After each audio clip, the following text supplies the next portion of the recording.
Hi friends, எல்லோரும் மத்தியானம் சாப்பிட்டாச்சா?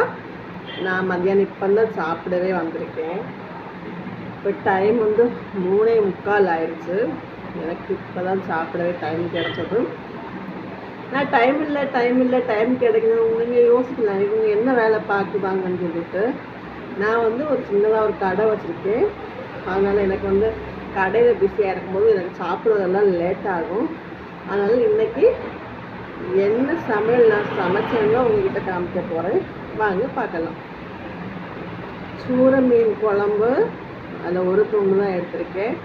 அடுத்து கிழங்கு கூட்டு. இதெல்லாம் வந்து முன்னாடி அதிகமாக விரும்பி சாப்பிடுவாங்க இந்த கிழங்கு கூட்டு. இப்போ வந்து யாருமே இந்த கிழங்கு கூட்டுலாம் விரும்பி சாப்பிடவே கிடையாது. ஏன்னா அவங்களுக்கு வேலை செய்யறது ரொம்ப கஷ்டம். அதனால் அவங்களுக்கு செய்யவே கிடையாது. ஆனால் நான் அப்படி கிடையாது. எனக்கு பிடிச்சிருந்தா எவ்வளோ கஷ்டமாக இருந்தாலும் நான் செஞ்சு தான் சாப்பிடுவேன். அதனால் இன்றைக்கி வந்து கிழங்கு கூட்டும் சூரை மீன் கறியும் சோறு இதெல்லாம் சாப்பிட்டதுக்கப்புறம் நமக்கு திகிரிக்கணும்னா மோர் குடிக்கணும், இல்லைன்னா ரசம் குடிக்கணும். நான் இன்றைக்கி வந்து ஒரு கப்பில் ரசம் வச்சுருக்கேன். இதை தான் வந்து இன்றைக்கி குடிக்க போகிறேன். கப்பை பார்த்துட்டு தப்பாக இட போடாதீங்க.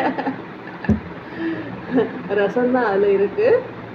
இன்றைக்கி ரசம், கிழங்கு கூட்டு, சூரை மீன் குழம்பு, அவ்வளோதாங்க இன்றைக்கி எங்கள் வீட்டில் சாப்பாடு. வீடியோ பிடிச்சிருந்தா லைக் பண்ணுங்கள், ஷேர் பண்ணுங்கள், மறக்காமல் ஃபாலோ பண்ணுங்கள்.